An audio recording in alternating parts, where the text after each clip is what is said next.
Hello and welcome to continuing coverage of YETICON 4, October 2025, Denver, Colorado. My name is Corey, member of host club of this event, the Rocky Mountain Yetis. This is another spicy, cool matchup here today for round 4. On your left is Peter Niemeyer. Let's take a look at Peter's deck. Has the Ongulate's very cool value, 3 mana 2/2, gives you a couple life when it goes to the graveyard. Brassman and the Pro Black Pump Knights. Those are all protected, of course, from the Abyss, which is one of Peter's big threats to keep everything off the board except his creatures, which can then swing in.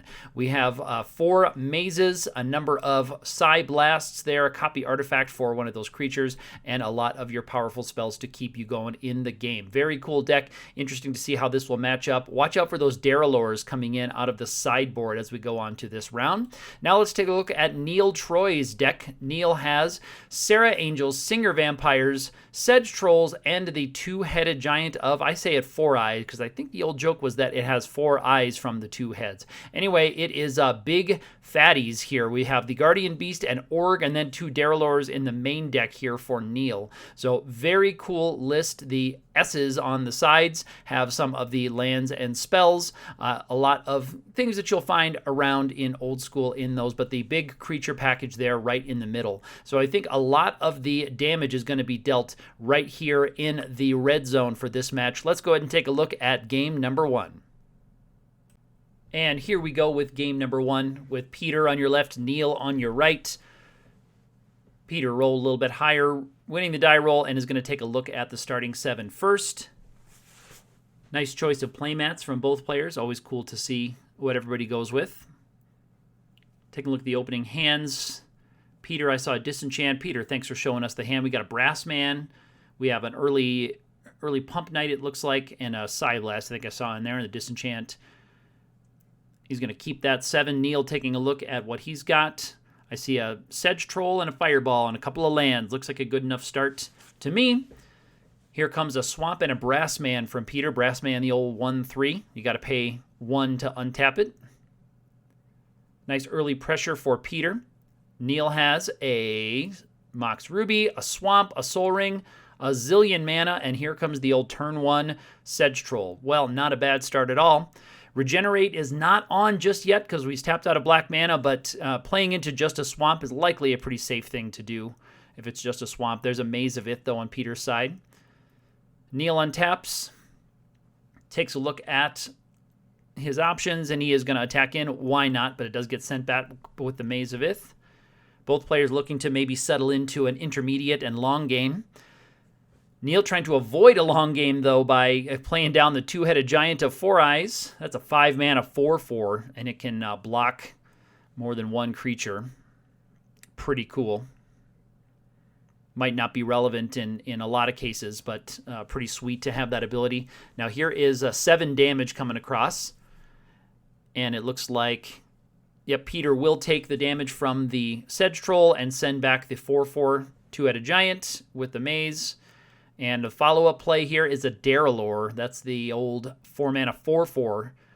And all of Neil's black spells will cost an additional black mana to play while the Darrellor is in play.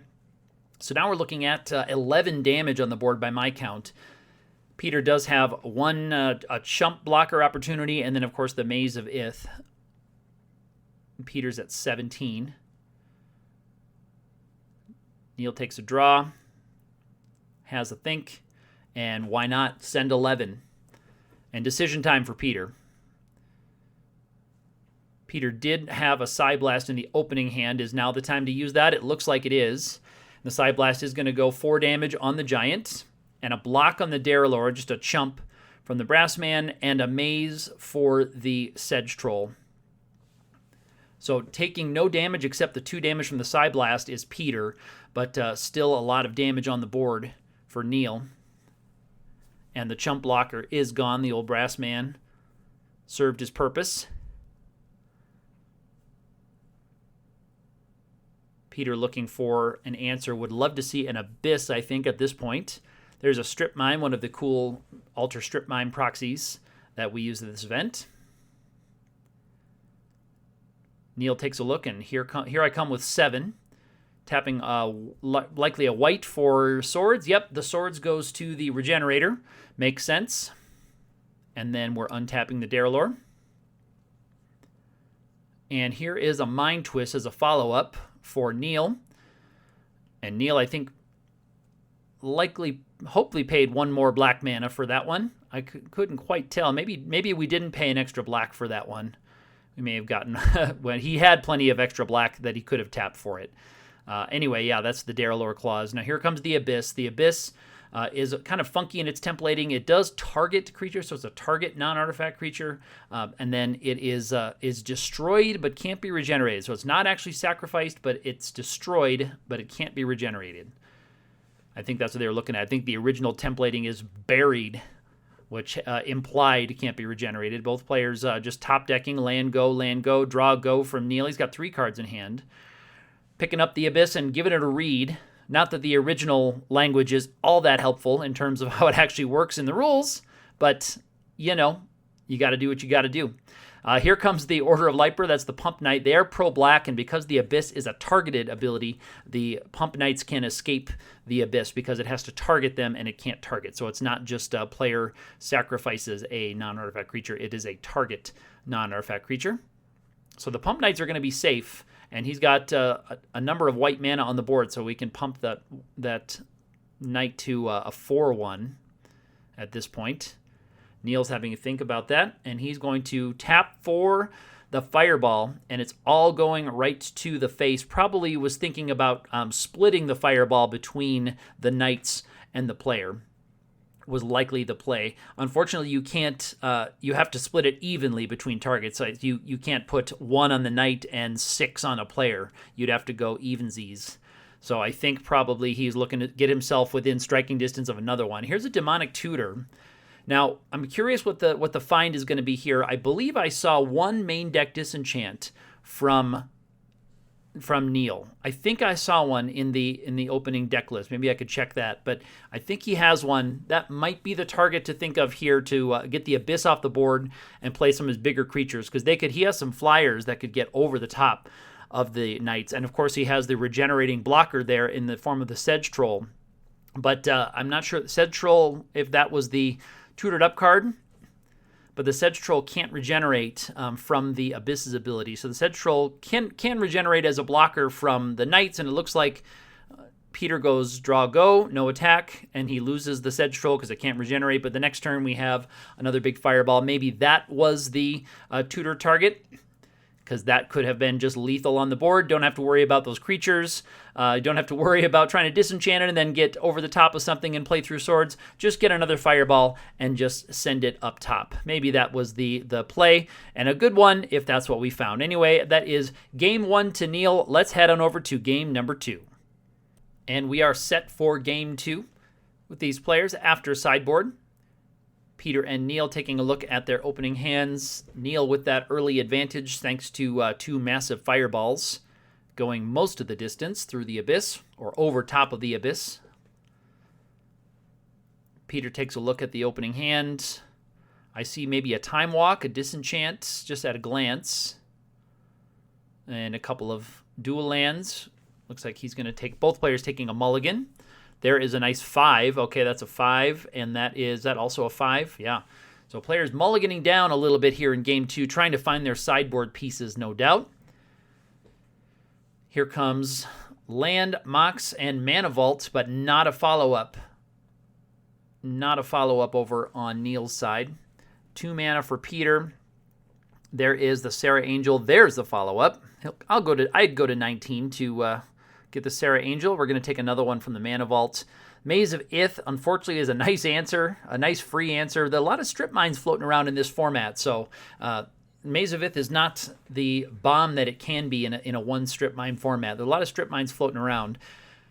Looking at the board state here, we still have the tapped Mana Vault. And here comes the Angel again, but she will get sent back. And as long as Neil has cards in hand, I think he's going to just let that Mana Vault just stay tapped, and we're just going to keep playing out. There's another 5 mana 4/4. This is the 2-headed giant we saw before. Now 8 damage on the board. And Neil trying to play out. There's a Time Walk. A Time Walk on Peter's side. It's the Time Walk when you need to just get another land out, get another draw, and there is the Abyss, and that will be a big problem. So now we're going to be untapping. We're going to be in the upkeep of Neil. He's got to decide if he wants to untap his mana vault, take the damage. He's not going to untap it. He's going to leave the mana vaults tapped down. He'll lose the giant. There is, the plateau. And now we're coming in with the angel and a factory, so it's just going to be 2 damage to Peter. The factory, of course, is proof from the abyss. Did he pump fake a disenchant? Yeah, so we have a disenchant. They're just getting the life total set down after taking a couple damage. And the disenchant on the abyss is good. Does that before the draw. Tapping 4 mana for another abyss is Peter. Peter may have brought more in from the sideboard. There is the Sarah Angel down, unfortunately.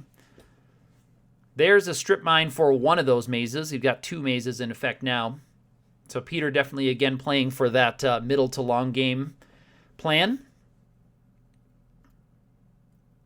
And Neil.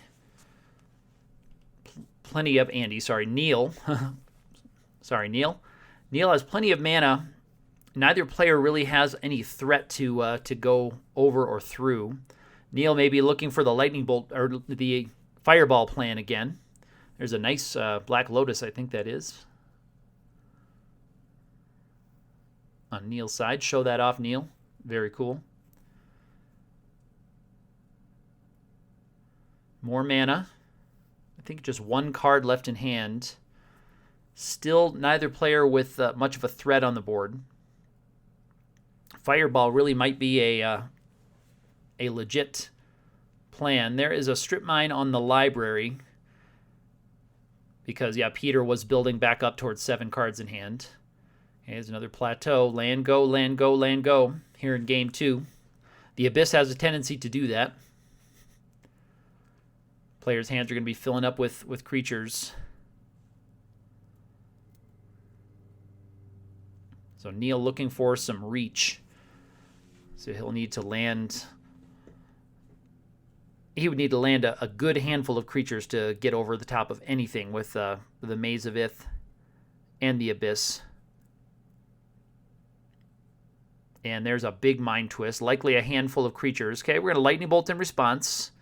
Lightning Bolt twice in response. Okay, that goes a chunk of the way there. 6 damage. And there is a Singer Vampire and maybe another red creature. Maybe a Sedge Troll or a 2-headed giant. Into the bin. But now we are within striking distance of that fireball. Here's a big mind twist on his side. Okay. All right. Very nice.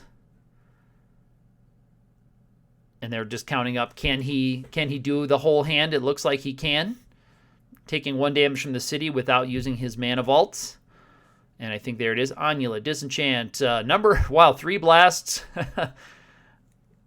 All right. And he was tapped out of the double blue after his big mind twist before. So no mana drain on that one, unfortunately. Amulet not hitting the board yet. So Amulet's going to have to fight another day. Pump Knights could be a problem. Although Peter doesn't likely want to tap his cities too aggressively, being only at 8. I guess he's 1 fireball away no matter what. Maybe he doesn't mind tapping a little bit. So he's attacking for 3 right now with the Pump Knights. He actually could save his Pump Knights from a non-profitable block also, but he can make them first striking and pump them. So blocking with a single factory is hard. And so Peter going to work with those knights. 1 factory is not a great answer. It looks like we are going to light up a factory, so we're going to make them a first strike. And, so you're going to make them a 3/1 first strike with 3 mana right there. So they are going to take out the factory. Factory is just on chump duty. Here's a Sedge Troll. That's going to just be a blocker for 1 turn. And then a Singer Vampire. So we have 2 turns of blockers. Okay, so there goes one of them. All right, so that bought another turn of blockers. We're going to lose it to the Abyss. Are we going to go for the Troll or the Angel? We'll go for the Angel. All right, in the bin she goes. And we're just... Peter, all he has to do is wait until Neil's board is clear. So there's another factory, but okay, here we come. Going to light it up. There's 2. Make it first strike. Another chump. Yeah, Peter can afford to play the waiting game here because the Abyss is on his side. Neil with fewer and fewer outs to draw for. Darylor will buy 1 more round of blocking before it goes to the Abyss. I think Fireball is the only rip left. Untap. Upkeep, lose the Darylor, take a draw.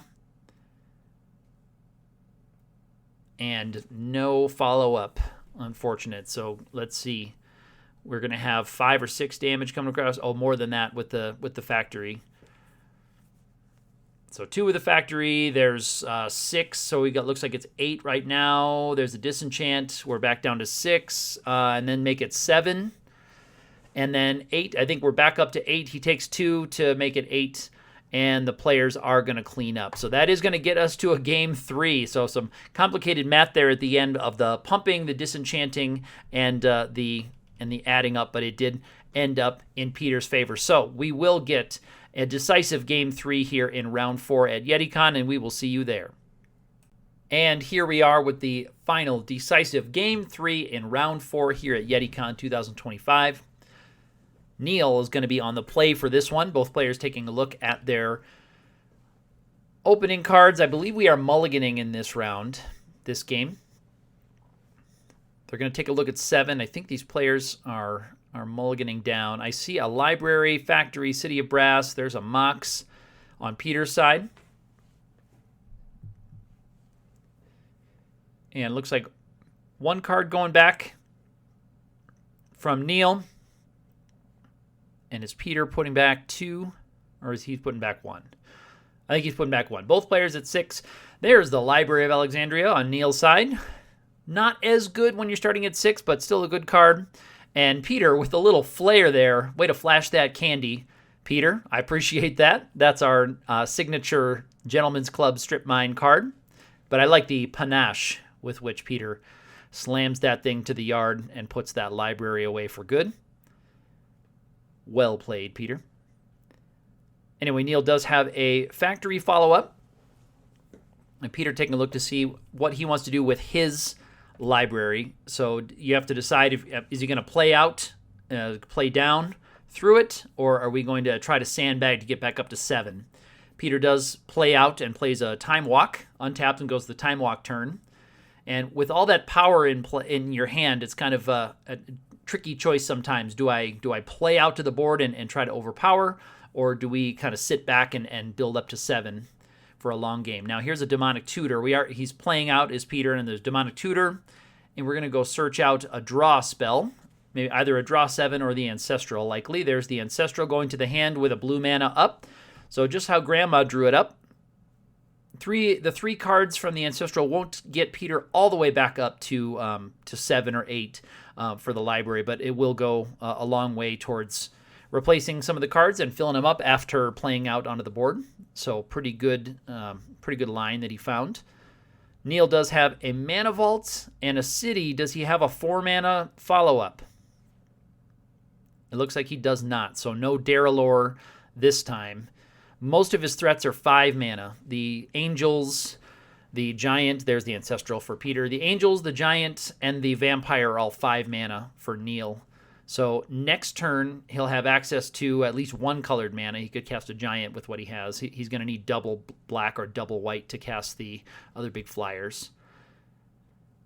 Peter on his side, looks like there is an Abyss in hand. Likely you wait till they play out a threat before you slam the Abyss.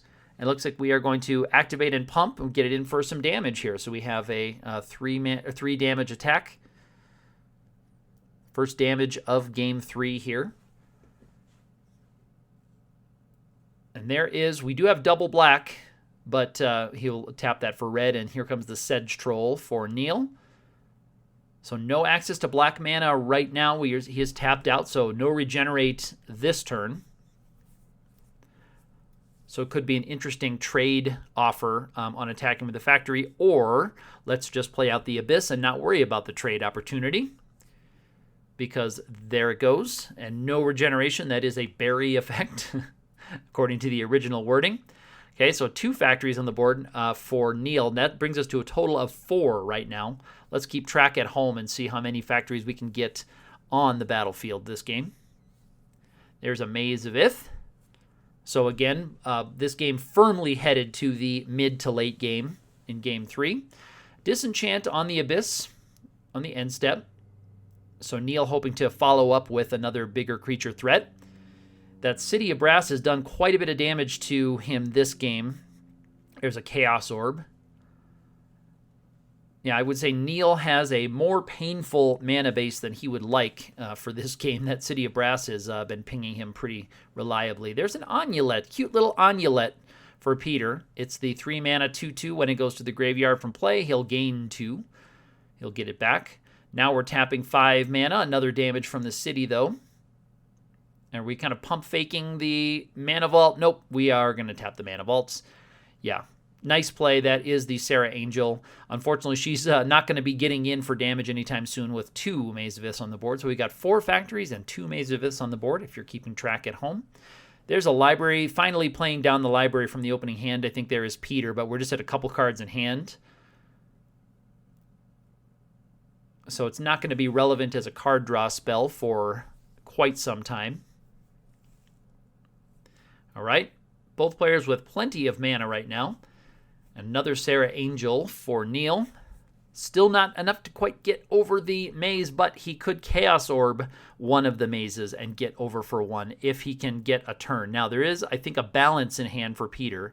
And what's happening here, it looks like, is we're having a bait attack for the Amulet. We know there's a balance in his hand, so we can see what this is. That is a bait block right there. So the Amulet goes to the graveyard, and Peter will gain 2 life. And now in the second main phase, I think we'll see the balance here. Maybe before that, we'll see a Psyblast. Looks like 3 mana for the Psyblast. Yeah, so Psyblast to the face. And Neil might be wondering, uh-oh, right now when he sees the Psyblast going to the face after losing the creature. So there's the balance, and it does indeed take off both Sarah Angels. So good line for Peter to get his 1 creature off the board, get a couple life out of it early, and then we're going to balance away. He did lose his whole hand, so both players just top decking right now. That's why we had the Psyblast to the face before the balance, because you don't get to keep any cards if your opponent doesn't have any. So both players top decking. We're going to say mana go and draw go. And there was an Armageddon in Peter's hand. That's firmly in the graveyard now. He definitely doesn't want to Armageddon with 2 mazes in play, especially knowing that most of Neil's threats are those big creatures outside of the big fireballs that he has. Okay, there is 3 factories, and we do have, look, check it out, we have 6 factories on the board, and we have all 4 seasons represented between the 2 players, and they're all in black border antiquities, so very nice, guys. Well played. Again, more of that nice old school candy on the feature table here. Peter taking a look. It's another land go. Another land go. We're going to see that a few more times until someone can kind of break the stalemate here. All right, reaching for some lands and mana is Neil, taking another one from that City of Brass. That city has really been quite painful for him today, but you have to do what you have to do. And there is all 4 factories. We have 7 on the board, and there's all 4 seasons represented just for Neil. Way to go, Neil. It is a beautiful collection you have. So we have 7 factories and 2 Maze of Ith on the board. Again, keeping track at home. Pretty impressive numbers in terms of control-y old-school matches. And Singer Vampire just looking at those mazes, licking the chops, but unable to make an attack just yet. Chaos Orb also just waiting to maybe take out one of those mazes. Or a juicy strip mine draw would really help that. Thinking about Neil's choices, he does have he does play with Fireball. And he would have plenty of mana for 1 big fireball, take about half of the life right now. Counting up some mana here, 3 from the mana vault there. And is that what we're going for? Yeah, it is. 1 big fireball for now. Remember, he won game 1 by casting 2 big fireballs to get over top of the Abyss and the Maze of Iths. Maybe that's going to be how he wins this game 3. So 1 fireball down puts Peter at 8. And here's another Onulet, cute little Onulet. That could represent 2 more life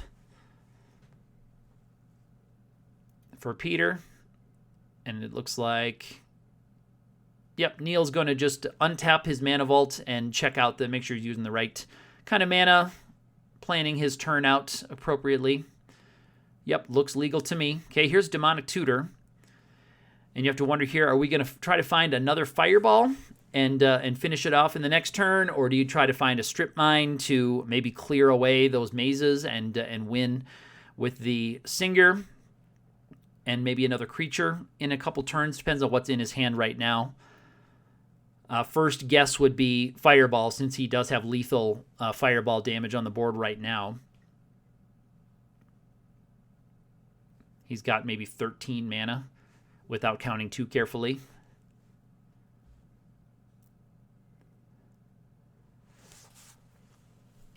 So Peter's taking a look, knowing, of course, that Neil just Demonic Tutored for something and didn't play anything to follow out. So one of those cards in hand is what he tutored for, and without a Mind Twist to clear it away, I think all Peter can do is just say go and hope that he can handle whatever comes.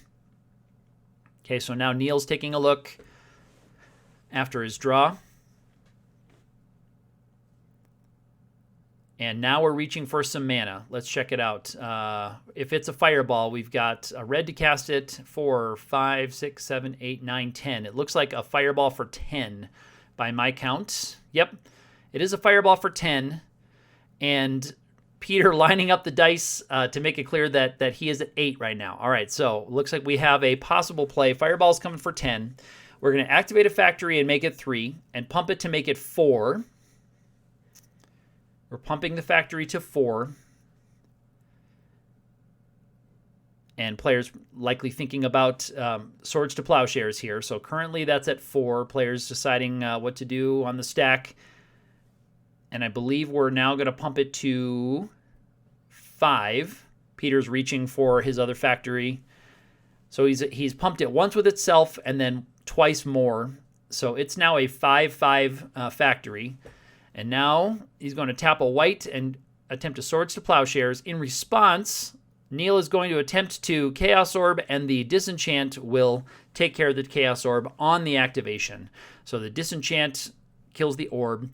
The swords will resolve. He'll gain 5, and then he'll take 10 from the fireball, and he'll go to 3.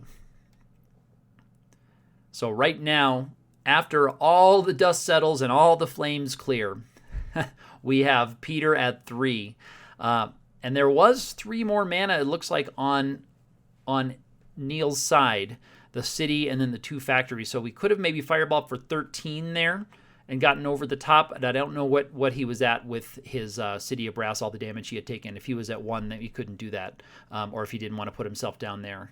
So I'm not sure what the play was going through. But yeah, going over a little bit is not a bad plan. And there's the Abyss, which will slow down that vampire.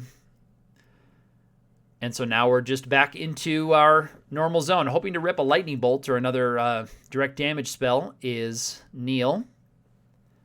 Neil plays land go with the Abyss and 2 mazes on the board. And 7 factories on the board. There's an Onulet attacking in for 2. Here we go. Okay, now this is pretty crucial. So we have a pump block, and that Onulet is going to put him from 3 up to 5. So that attack with the Onulet likely needed to be blocked there, but it does get him life up to 5, so he's now out of bolt range. So Neil with the block there, but again, I don't know what his life total was, how low it was, or how many turns you want to just let that come in to avoid giving him a couple life before you can rip a lightning bolt. Both players kind of in draw, go for now. After that, there's a Chaos Orb.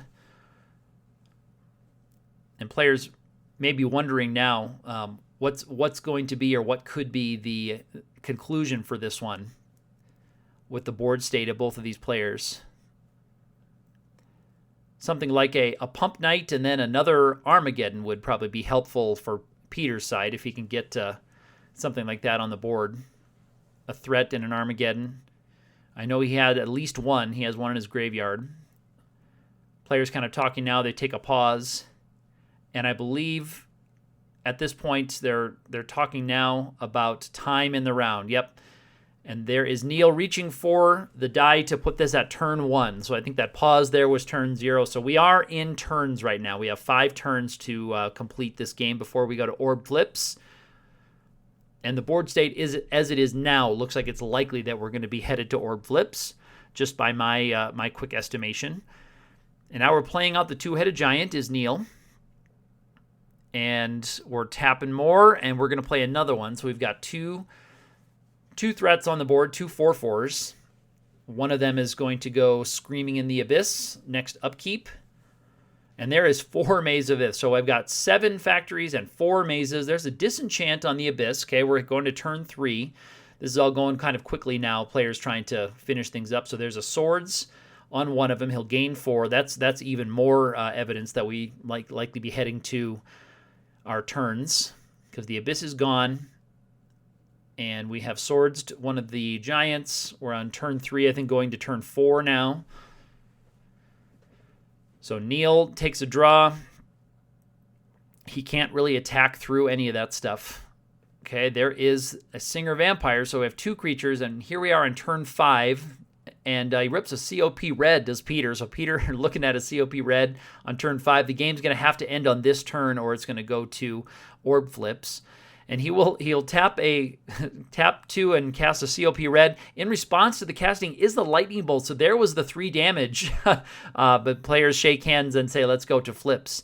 So there was the 3 damage that could have gone there if he had that bolt sooner before the Amulet life gain. So if he had ripped that bolt in the first 1 or 2 draws before the Amulet attack, he could have gotten that last 3 in after the big fireball. But the Amulet life becoming very relevant there at the end, as it proved that in response to the circle protection, Lightning Bolt was not enough to get over it on turn 5 of our turns.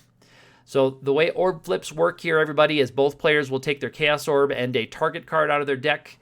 Neil has his ready on, looks like his Black Lotus, maybe the lucky flip victim. And players do this like a shootout in. I think I'm guessing that's a practice flip from Neil. I don't think that was official. I'm not sure what the players talked about. I always trust the players. I will follow what they do. I assume that they're making the right choices and talking to each other. But so the flips work like in many sports with shootouts, where both players will attempt to score a hit. And any round where they both score a hit, you go to the next round. If they both score a hit, you go to the next round. And if you ever get to a round where one player scores a hit and one player misses, this player that scores a hit is good. So, okay, there's a flip. So maybe that was, so that was official because, we have another one. Wow, that went by so fast. So Neil's first flip, I think, was official because then Peter's first flip landed.